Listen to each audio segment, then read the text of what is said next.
আমি দালালকে বলতে চাই, দালালের গোষ্ঠী, ও দালালের গোষ্ঠী, চাটুকারের গোষ্ঠী, গোলামের গোষ্ঠী, সব শুনে রাখো।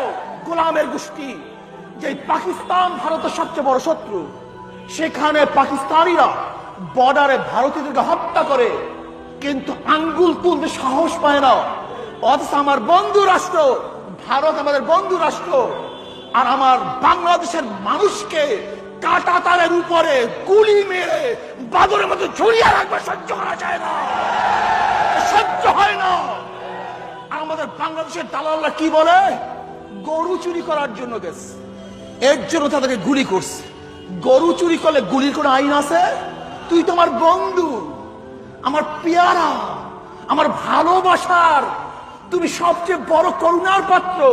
যদি আমার বন্ধুই হয়ে থাকো, আমার গরিব, আমার দুঃখী, আমার মেহনত মানুষ, সেখানে গরু চুরি করতে যাবে কেন?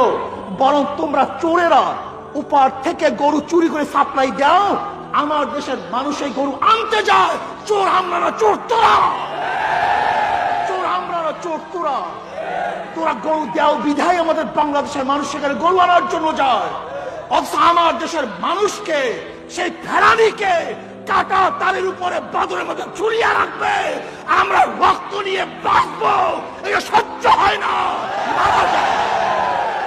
ভাইয়ার আমার, আজকে চাটুকরের দেশটা ভুলে গেছে, সব জায়গায় চাটুকর, সব জায়গায় দালাল।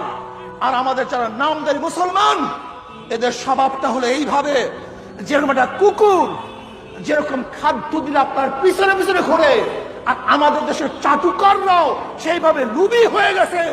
ভারত যদি খাদ্য আশ্বস্ত করে, অমনি তাদের পিছনে পিছনে ঘুরতে থাকে। ভাইয়ারা আমার, আজকে দেখছেন কাশ্মীরকে কেন্দ্র করে মমতা ব্যানার্জি কথা বলছে, কাশ্মীরকে কেন্দ্র করে রাহুল গান্ধী কথা বলছে, সোনিয়া গান্ধী কথা বলছে। প্রত্যেকটা ভারতের বিজেপি ব্যতীত যত সরকার আছে, যত শাসক আছে, রাজনীতি দল আছে, সবাই কথা বলছে।